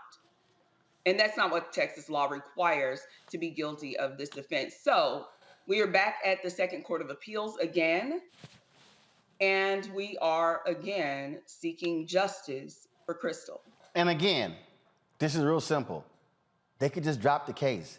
It's been set. They literally are expending significant resources to continue to pursue a case because one woman cast a ballot in 2016. Cast a provisional ballot. Which means didn't even count. Yeah, didn't even count as a vote. And Tarrant County isn't just doubling down on that. I mean, they're not just expending taxpayer dollars on Crystal's case. They have doubled down, and they have established an election integrity task force. Absolutely crazy. Certainly keep us abreast of what happens when this goes before the appellate court. What time tomorrow? 1:30 tomorrow. Hopefully, the Second Court of Appeals will apply the correct standard this time and will overturn Crystal's unlawful conviction. That's our prayer for the court. And hopefully they will apply the correct standard, because if they do, Crystal's not guilty. It's absolutely crazy. Kim Cole, we appreciate it. Thanks a lot. Keep fighting the good fight. Folks, today in Florida was the first day of jury selection in the trial of former Tallahassee Mayor Andrew Gillum and Sharon Letman Hicks on public corruption charges. Gillum, who was the 2018 Democratic nominee for Florida governor, who lost by 34,000 votes, and Letman Hicks, his longtime mentor and owner of PNP Communications, are both charged with legally soliciting campaign donations and pocketing them in their accounts. Gillum also is charged with lying to the FBI about gifts to undercover FBI agents they gave him during a 2016 trip to New York City. Gillum faces up to 20 years on each of his 17 counts of wire fraud and up to 5 years for giving false statements to FBI agents. Folks, a Black Texas couple says state authorities removed their daughter from their care because they chose a home birth over a hospital. Tamesia and Rodney Jackson's home birth was with a licensed midwife. Their daughter, Mila, was born with jaundice. Although her pediatrician recommended phototherapy in a hospital, the Jacksons opted for home treatment with the midwife's assistance. Concerned about the treatment's appropriateness, the pediatrician reported the couple to Child Protective Services, who seized the baby. The couple says they have tried everything to get their child back. We went to state representative office, calling who we can call, trying to get in touch with press, just trying to make as much noise as possible to get our daughter back. All right, folks, we have an issue with the audio there. The Jacksons have been allowed to visit their daughter. They have a court hearing on Thursday. Advocates for the couple and their midwives say this is an example of the over-policing of black families by child welfare agencies and law enforcement and the inherent biases in Americans' healthcare system. Black children comprise a disproportionate number of children in foster care, and black families are more vulnerable to false allegations and investigations of abuse or neglect as a result.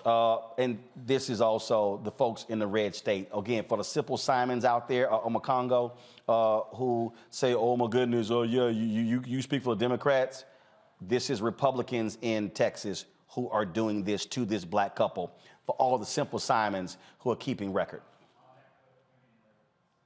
Talked about before the break. I mean, the lengthy statement that you gave about every reason that we have to not vote for Republicans. How much more do you need? What's tragic is that every story that we've talked about hits at a black family being targeted or disrespected or separated in some way, shape, or form at different ages.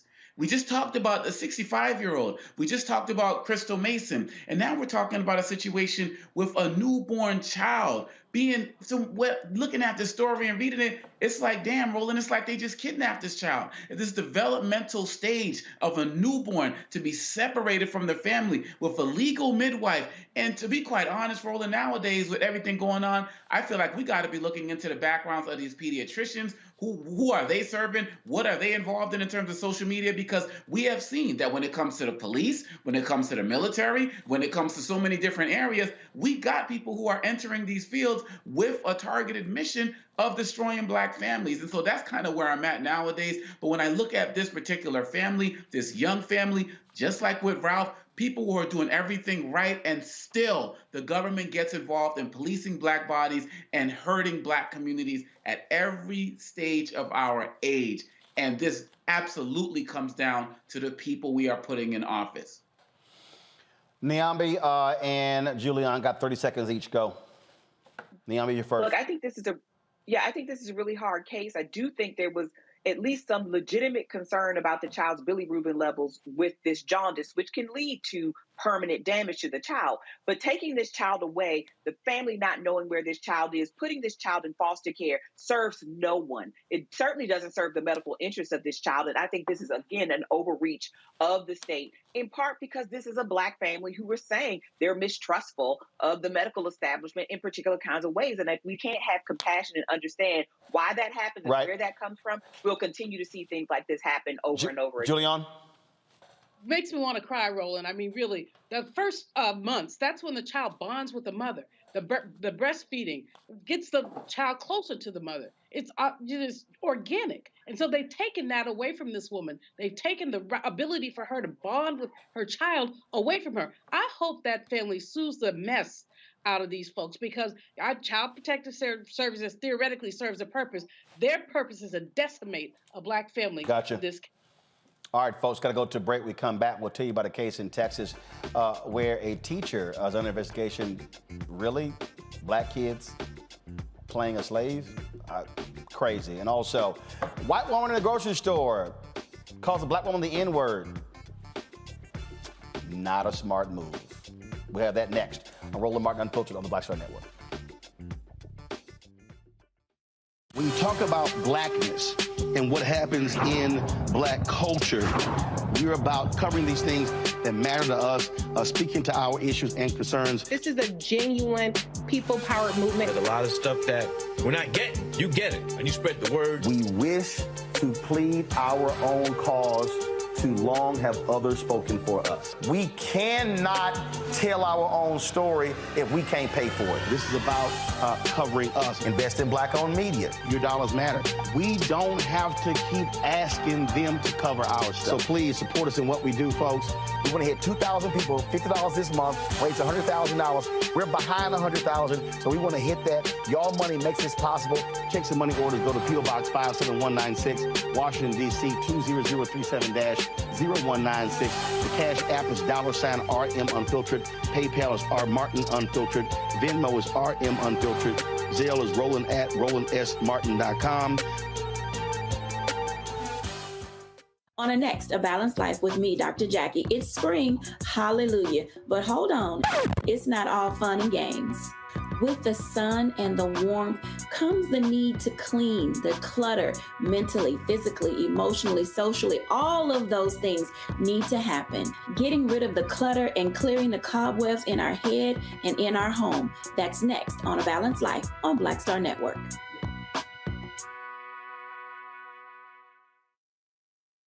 Hi, this is Cheryl Lee Ralph. Hello, everyone. It's Kiara Sheard. Hey, I'm Taj. I'm Coco. And I'm Lily. And we're SWV. What's up, y'all? It's Ryan Destiny, and you're watching Roland Martin Unfiltered.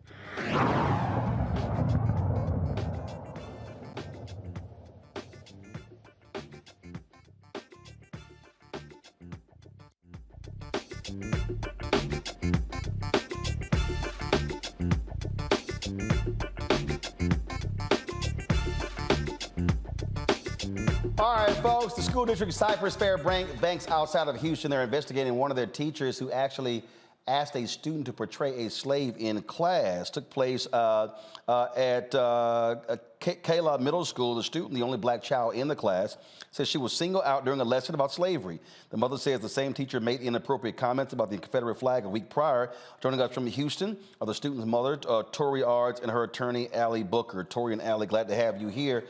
So Tori, walk us through what was the assignment, and they literally asked your daughter to portray a slave?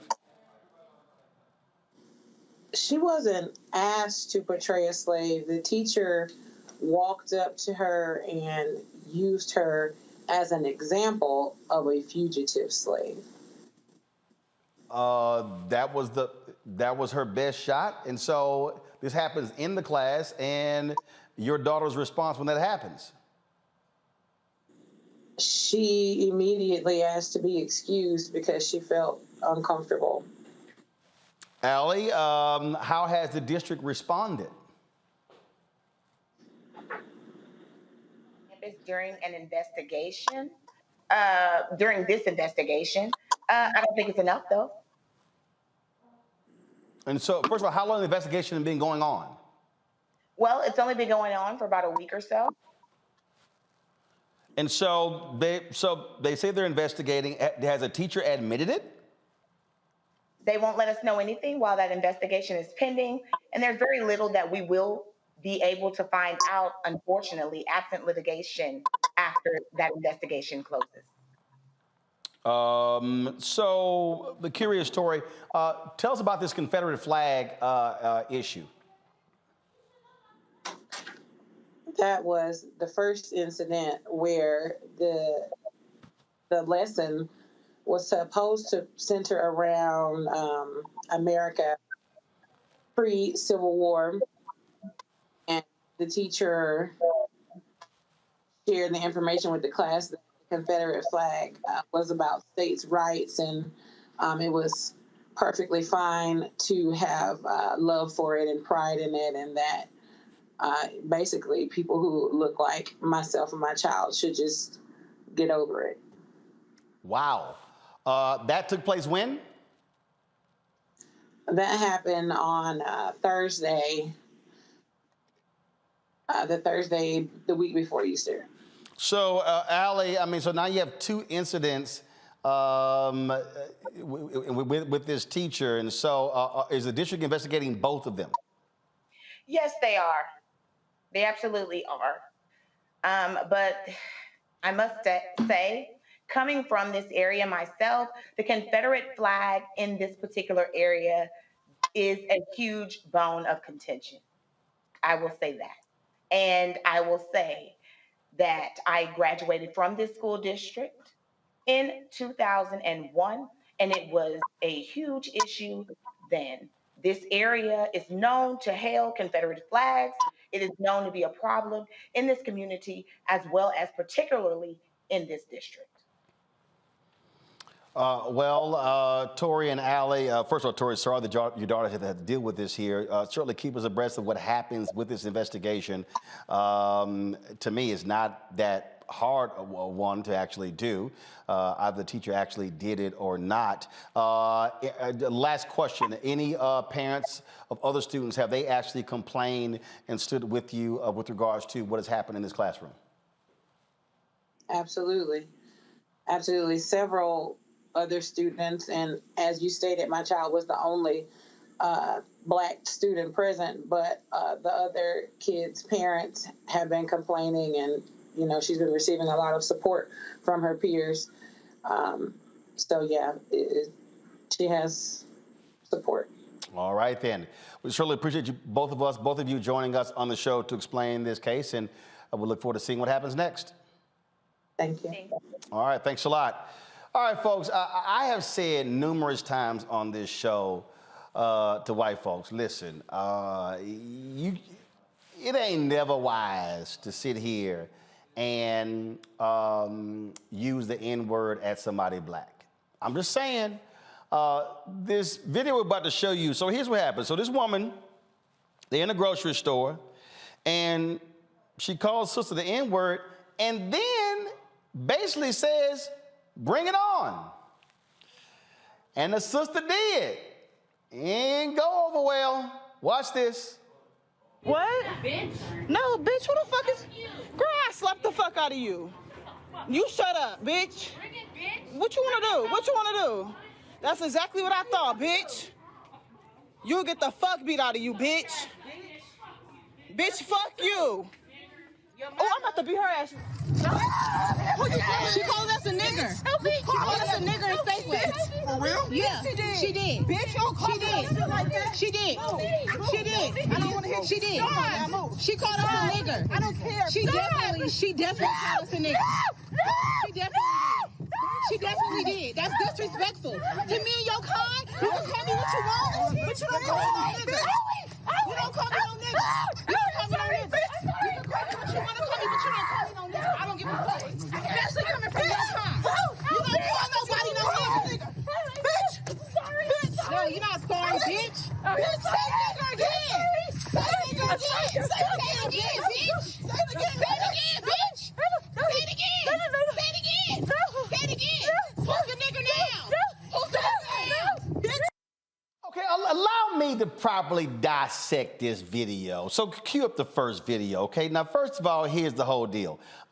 If you in the store and you talking trash, what you don't say is bring it unless you have the capacity to actually bring it. Press play. Girl, I slapped the fuck out of you. You shut up, bitch. Stop right there. Stop right there. Okay, so she said, bring it. She has some other choice words. Then she later used the N-word in referencing the sisters. Now, Julian Niambe Omakongo, I'm just saying, if you gonna talk trash to two Black people, two Black women in the store, you might not want to have your back to the door when they actually come out. I mean, I'm just saying, that's one of the first rules of not getting your ass whooped. You don't. What did West Indian Archie tell Malcolm X? Never sit with your back to the door so you can see them coming. There you go. What? Roland, I'm sorry. I had to bring my assistant in here to watch that video because we were cracking up. About 10 years ago, it would have been me whipping her behind. I had to stop fighting because I got old. But you know, I mean, but see, Julian. Here's the funniest part. Get the video ready. So when they roll outside and they snatch that hair, I don't know about you, Omakongo, but did you see the reaction of the brother? First of all, he goes, "She calls the N-word." She did. And then y'all gonna watch the video. You're gonna see her trying to hide behind him. And at one point, he pulls away like, "Hey, my name's Jamal, this y'all. Roll it." She did. She did. I don't want to hear. She did. She go to the beginning. I need you to go back when they walked out. Because y'all got to hear him say, "Bitch, fuck she you." did. Oh, I'm about to beat her ass. Here you go. She called us a nigger. She called us a nigger in Safeway. For real? Yeah, she did. Bitch, don't call me like that. She did. She did. I don't want to hear. She did. She called us a nigger. I don't care. She definitely called us a nigger. She definitely did. That's disrespectful. To me and your kind, you can call me what you want, but you don't call me no nigger. You don't call me no nigger. You don't call me no nigger. Okay, stop. All right. First of all, he goes, for real? I swore on Congo, I heard him say, I'm a police officer. And then he tells her, let me go. Like, I don't want no part of this ass whooping. Mm-hmm. He moved completely away from all of that. I mean, she tried to stand behind him, and she was basically choking him with the jacket, trying to stay behind him and whatnot. And he was still doing everything. He didn't want any smoke from them ladies. And we talk all day about not condoning violence, but the woman invited it. And like many people nowadays who feel so emboldened, we got to understand it's a different group of folks nowadays who are just angry and are not going to tolerate. And she really thought this black man was going to have her back, and she got a rude awakening on many levels, man. And my biggest concern, quite honestly, is whether she's going to file a police report for something she created. All I know, when I saw his actions, all I can hear is him. I can hear Terrence Howard say, man, I ain't got nothing to do with this dog. I ain't got nothing. Niambe, that's all he was like in the video. He like, hey, get the hell off of me. Hey, listen. I ain't in this, y'all. I was waiting for him to say, look, I don't even know this chick. I don't even know. She just came out here. My man was trying to get out of there as quickly as possible. Niambe, real quick, 20 seconds, go. Well, she messed around and she found out. I mean, this is a classic game of play stupid games, you win stupid prizes. And she thought that girl wouldn't call her bluff, and that woman did this day. I bet you she won't do it again. Y'all, I'm just trying to tell y'all, Bring It was the name of a movie. Don't use that in real life if you ain't ready to back that thing up. But I keep warning y'all, how many times have I said, you call the wrong person the N-word, it's gonna be a different reaction. And now you've been featured on Roland Martin Unfiltered. So, hey, sorry, you brought it on your damn self. But I bet you remember that now, especially if you got to put them hair pieces back in your place, because they snatched the hair out her head, and it came out smooth. Them sisters were not playing. Julian, we appreciate Niambe Omokongo. Thank you so very much, folks. We'll see you tomorrow right here on Roland Martin Unfiltered on the Black Star Network. Again, do not call somebody black the N-word, please. I'm just saying. This has been a public service announcement from Uncle Roro. Folks, be sure to download the Black Star Network app, Apple phone, Android phone, Apple TV, Android TV, Roku, Amazon Fire TV, Xbox One, Samsung Smart TV. Be sure to join our Bring the Funk fan club. Check in money orders. Go to P.O. Box 57196, Washington, D.C. 20037-0196. Cash App, $RM Unfiltered. PayPal, R Martin Unfiltered. Venmo is RM Unfiltered. Zelle, Roland at RolandSMartin.com. Roland at RolandMartinUnfiltered.com. Shout out to Philip Williams. Also, Dorla Smith, Eon David, Albert Williams, Dominique Holmes, for all giving during the show. Sherlyn Carrington, James Fennell, Colin Keene, Brandon Long, Dwight Council. Thank you so very much as well. Kelvin Dukes, thanks a lot. Also, Mariama Boney, thanks a bunch. And be sure to get a copy of my book, White Fear, How the Browning of America is Making White Folks Lose Their Minds, available at bookstores nationwide. Plus, you can download it on Audible as well. Again, folks, thank you so very much. I'll see y'all tomorrow right here on Roland Martin Unfiltered on the Black Star Network. Holla!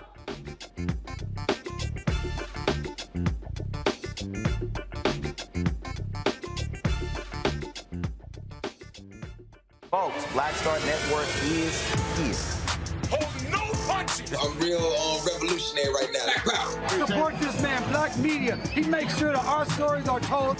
Thank you for being the voice of Black America, Roland. Stay black. I love y'all. All momentum we have now, we have to keep this going. The video looks phenomenal. See, there's a difference between Black Star Network and black-owned media and something like CNN. You can't be black-owned media and be scared. It's time to be smart. Bring your eyeballs home. You dig? Pull up a chair, take your seat. The Black Tape with me, Dr. Greg Carr, here on the Black Star Network. Every week, we'll take a deeper dive into the world we're living in. Join the conversation only on the Black Star Network. Hi, I'm Dr. Jackie Hood Martin, and I have a question for you. Ever feel as if your life is teetering and the weight and pressure of the world is consistently on your shoulders? Well, let me tell you, living a balanced life isn't easy. Join me each Tuesday on Black Star Network for A Balanced Life with Dr. Jackie. We're all impacted by the culture, whether we know it or not. From politics to music and entertainment, it's a huge part of our lives, and we're going to talk about it every day right here on The Culture with me, Faraji Muhammad, only on the Black Star Network. I'm Deborah Owens, America's Wealth Coach, and my new show, Get Wealthy, focuses on the things that your financial advisor and bank isn't telling you, but you absolutely need to know. So watch Get Wealthy on the Black Star Network.